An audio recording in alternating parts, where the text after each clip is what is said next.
जय Hind my dear students. I expect कि all of you are fit and fine और आप सब अपनी पढ़ाई लिखाई को पूरे जोश खरोश के साथ कर रहे हैं।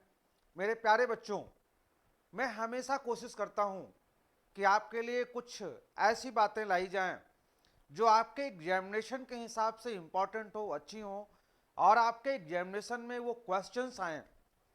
तो आज से मैं एक सीरीज स्टार्ट करने जा रहा हूं, जिस सीरीज में हर दिन मैं आपको 10 क्वेश्चंस या तो ग्रामर के या वर्ड पावर के या हमारे जो एग्जामिनेशन से रिलेटेड जो क्वेश्चंस हैं, जो सिलेबस है हमारा, कहीं ना कहीं वो आपके एग्जामिनेशन में आपको 100% काम आए, ये इस पूरे विश्वास और इस पूरे प्रयास के साथ आज से मैं एक सीरीज स्टार्ट करने जा रहा हूं।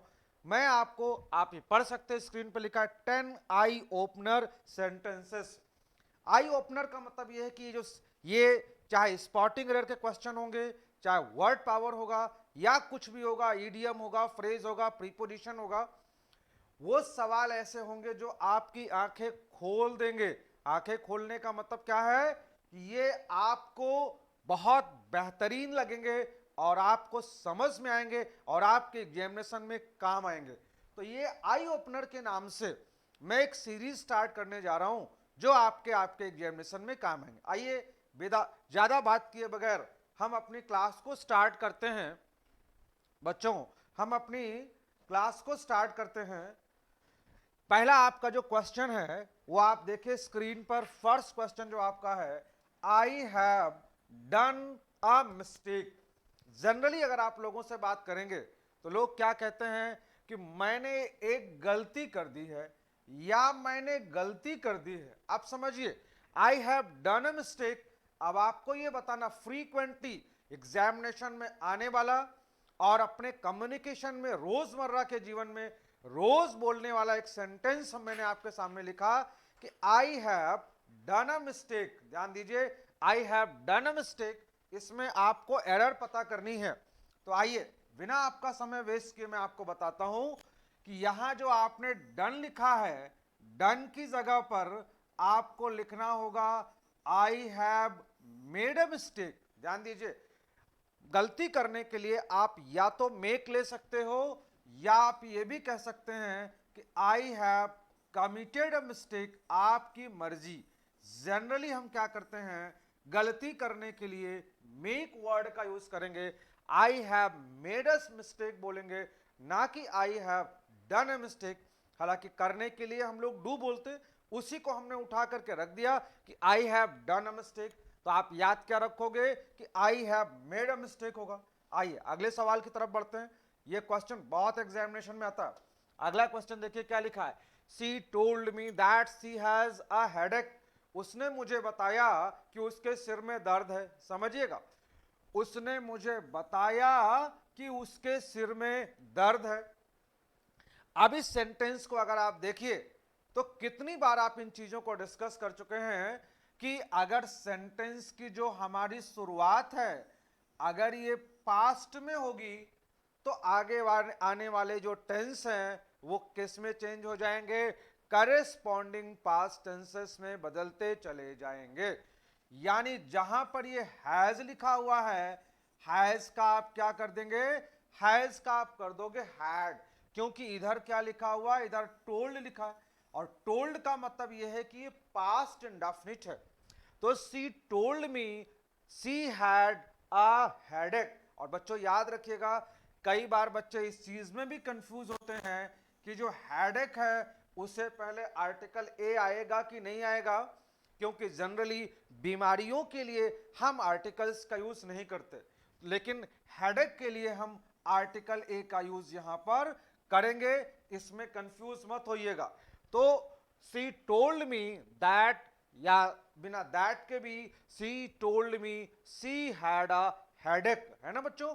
तो सी told me she had a headache, यानी यहां पर जो हैज आया है, हैज को आप किस में चेंज कर देंगे, हैज को आप चेंज करोगे हैड में। ये इस पैटर्न पर एग्जामिनेशन में बार बार क्वेश्चन आते हैं। या आप ये भी समझ रहे हो कि ये नरेशन से भी रिलेटेड है। कैसे रिलेटेड है, अगर सेंटेंस की शुरुआत पास्ट में होगी तो आगे आने वाले जो टेंस हैं वो करेस्पॉन्डिंग पास्ट टेंसेस में बदलते चले जाएंगे। चलिए आगे देखिए, अगला सवाल है हमारा question number 3। There is the man that I work for, there is the man that I work for him. अब इस सेंटेंस में एरर बताइए।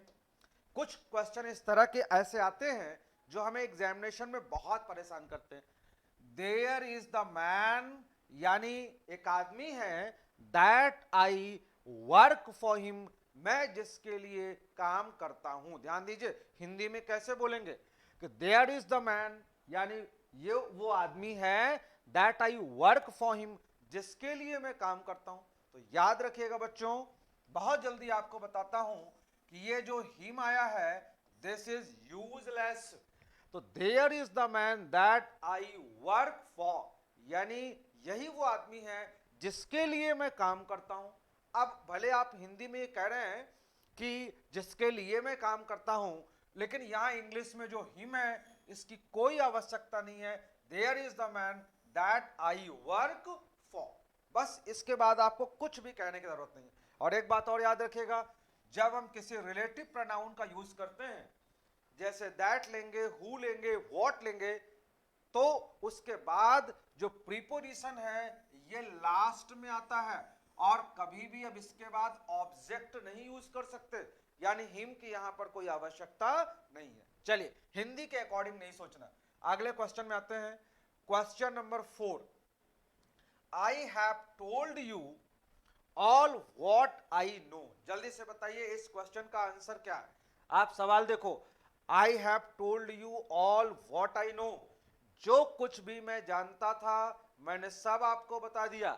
I have told you what I know, कुल मिला के जो कुछ भी मेरे को मालूम है वो सारी बातें मैंने आपको बता दी। अब आप समझिए, जो के लिए हम व्हाट का भी यूज करते हैं, जो के लिए हम दैट का भी यूज करते हैं, और जो के लिए हम हु का भी यूज करते हैं, और जो के लिए हम क्या करते हैं विस का भी यूज करते हैं, ये सारे यूज होते हैं। लेकिन बच्चों याद रखिएगा, अगर कहीं हमने all, any, same, nothing, few, a few, the few, अगर हम इन वर्ड्स का यूज करते हैं तो इनके बाद अगर इनके बाद हमें इन सब वर्ड्स का, इन सब प्रोनाउंस का यूज करना हो तो इनकी जगह पर ये नहीं आएगा, बल्कि ऑल के बाद हम क्या करेंगे, हमेशा और हमेशा दैट का यूज करेंगे। तो I have told you all that I know, यानी जो कुछ भी मैं जानता था वो सारी बातें मैंने आपको बता दी। तो इस तरह से आप क्या करेंगे, जहां ये आपका व्हाट लिखा है, व्हाट की जगह पर आपको दैट लिखना होगा। I have told you all what I know नहीं, बल्कि I have told you all that I know. समझ में आया आपको। चलिए ये रहा अगला सवाल, क्वेश्चन नंबर 5। क्वेश्चन नंबर 5 में you had better to see the doctor, बहुत बार बार एग्जामिनेशन में आने वाले क्वेश्चंस हैं। You had better to see the doctor यानी तुम्हारे लिए अच्छा ये होगा कि तुम डॉक्टर के पास जाओ, डॉक्टर के पास जाके इलाज कराओ। समझिए, you had better to see the doctor. अब बताइए इस क्वेश्चन का आंसर क्या होगा, you had better to see the doctor. अब बच्चों याद रखिएगा, जब हम हैड बेटर का यूज करते हैं या जब हम वुड रैदर का यूज करते हैं, बार बार ये सवाल एग्जाम में आता है, अगर हम हैड बेटर का यूज करेंगे या अगर हम वुड रैदर का यूज करेंगे तो इन दोनों के ही साथ हम हमेशा क्या करेंगे, बड़े ध्यान से सुनिएगा, हमेशा इनके साथ हम इंफिनिटिव विदाउट टू का यूज करेंगे। क्या यूज करेंगे, इंफिनिटिव विदाउट टू, यानी इसके बाद हम कभी भी प्रीपोजिशन टू का यूज नहीं कर सकते। यानी यहां जो टू आया है ये टू नहीं रहेगा। सेंटेंस को हम कैसे लिखेंगे, you had better C the doctor, यानी टू सी द डॉक्टर नहीं होगा। चलिए अगला सवाल लीजिए। क्लियर है आपको कि हैड बेटर होगा तो हैड बेटर के बाद कभी भी टू नहीं होगा। क्वेश्चन नंबर 6 देखिए, it can rain this evening. बार बार लोग ये सेंटेंस बोलते हैं कि it can rain this evening, यानी शाम को, शाम को बारिश हो सकती है। दिस इवनिंग का मतलब इस शाम में बारिश हो सकती है ना।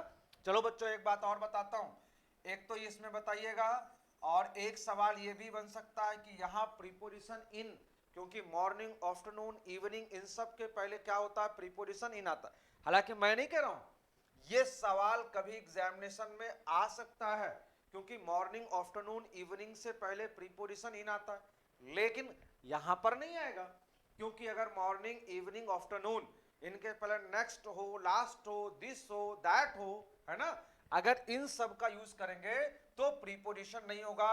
लेकिन कभी भी एग्जामिनेशन में क्वेश्चन आ सकता है इनका, हालांकि इसमें यह सवाल नहीं था। अगर सेंटेंस को आप पढ़ें, it can rain this evening, इस इवनिंग में बारिश हो सकती है। अब आप जानते हैं बारिश हो सकती है तो आप यहां मे का यूज कर लो, अगर बारिश हो सकती है तो आप यहां पर माइट का यूज कर लो, क्योंकि जो मे और माइट होते हैं ये दोनों ही क्या दिखाते हैं, ये दोनों के दोनों पॉसिबिलिटी यानी संभावना को दिखाते हैं। और जो हमारा कैन है ये कैपेबिलिटी को, हमारी क्षमता को, हमारे सामर्थ्य को दिखाता।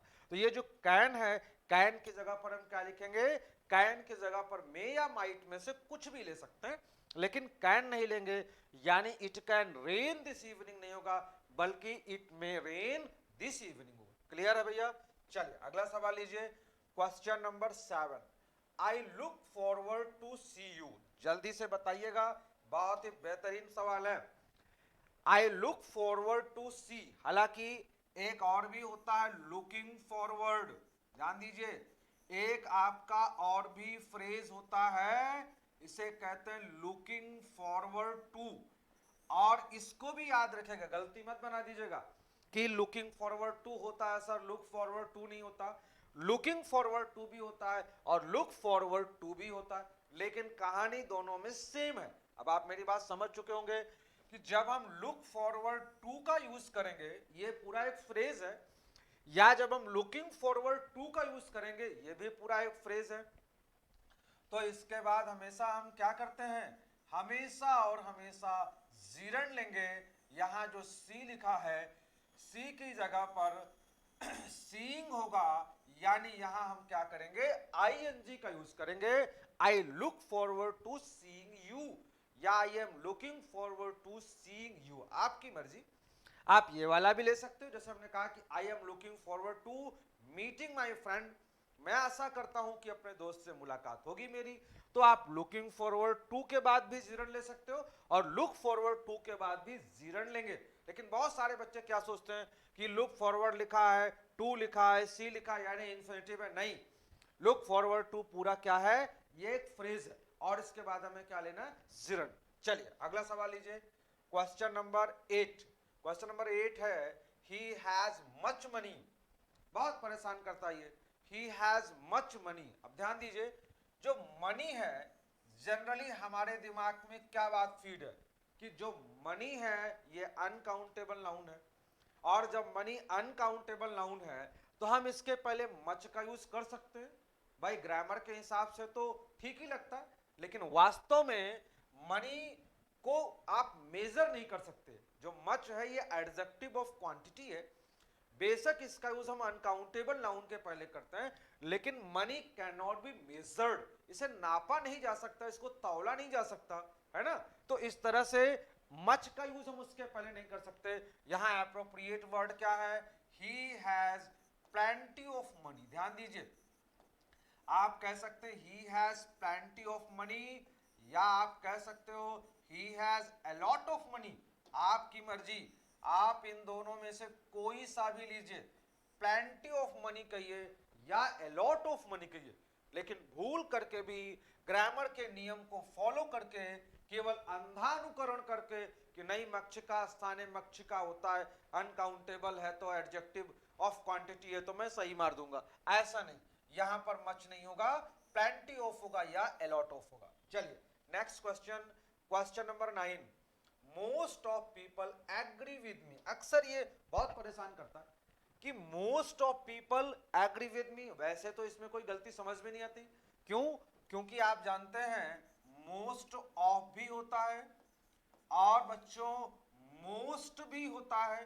दोनों ही चीजें अपनी जगह पर बिल्कुल सही समझ में आती हैं, क्योंकि मोस्ट और मोस्ट ऑफ दोनों होते हैं। लेकिन याद रखिएगा, इसमें एक थोड़ा प्रेसिजन, थोड़ी समझदारी की रिक्वायरमेंट है। समझदारी क्या है? समझदारी ये है कि जब आप मोस्ट ऑफ का यूज करते हैं तो जो मोस्ट ऑफ है ये किसी डेफिनिट नंबर को दिखाता है और जो मोस्ट है ये इंडेफिनिट नंबर को दिखाता है। जैसे आप कहते हैं कि most people agree with me, ज्यादातर लोग मेरे से एग्री होते हैं, तो आपने किसी डेफिनिट नंबर की बात नहीं की, तो इसलिए यहां पर आप जो प्रीपोजिशन ऑफ आया है इसका यूज नहीं कर सकते। Most people agree with me, बच्चों ध्यान दो, most people agree with me, ज्यादातर लोग मेरे से सहमत हैं, सहमत होते हैं। तो आप इस वाले में सेंटेंस में मोस्ट ऑफ पीपल, हालांकि मोस्ट ऑफ के बाद आर्टिकल दा भी आया करता है, लेकिन कई बार बच्चे सोचते हैं हो सकता है आर्टिकल दा ना आए, है ना। हालांकि मैंने आपसे बोला कि जब मोस्ट ऑफ होता है ये किसी डेफिनिट नंबर को दिखाता है। जैसे अगर मैं कह दूं कि most of the students have been selected, यानी ज्यादातर विद्यार्थी सेलेक्ट हो गए हैं। अब ये जो मोस्ट ऑफ द स्टूडेंट है, यहां पर आपने किसी फिक्स नंबर को दिखाया। फिक्स्ड नंबर को जब दिखाएंगे तो मोस्ट ऑफ का यूज करेंगे, मोस्ट ऑफ द हो जाएगा और इसके बाद ये स्टूडेंट्स आया। लेकिन जब आप इंडेफिनिट नंबर की बात करेंगे तो बच्चों इसमें थोड़ा समझदारी से मैंने बोला काम लेना पड़ता कि अगर इंडेफिनिट नंबर होगी तो मोस्ट और डेफिनिट नंबर होगी तो मोस्ट ऑफ द। चलिए लास्ट क्वेश्चन लेते हैं, बहुत ही बेहतरीन सवाल है, बहुत बार बार आता है। Question number 10, I looked at me in the mirror, मैंने मिरर में अपने को देखा। ध्यान दीजिए हिंदी में क्या कह रहा हूं आपसे, मैं आपसे कह रहा हूं कि I looked at me in the mirror, मैंने मिरर को खुद को देखा, मिरर में खुद को देखा, मैंने मिरर में अपने को देखा, है ना। तो I looked at me in the mirror, अब समझो कि आपको इसमें क्या चीज खटक रही। अगर आप जरा सा ध्यान दें तो खटक ये रहा है कि मैंने अपने को मिरर में देखा, तो आई लुक्ड एट मी नहीं होगा बल्कि I looked at my self होगा। वैसे तो आपको गलती समझ में नहीं आएगी कि अरे सर इसमें क्या गलती हो सकती है, सही तो लिखा है, लेकिन आई लुक्ड एट मी ना होकर के क्या होगा, I looked at my self in the mirror, यानी मिरर में मैंने खुद को, अपने आप को देखा।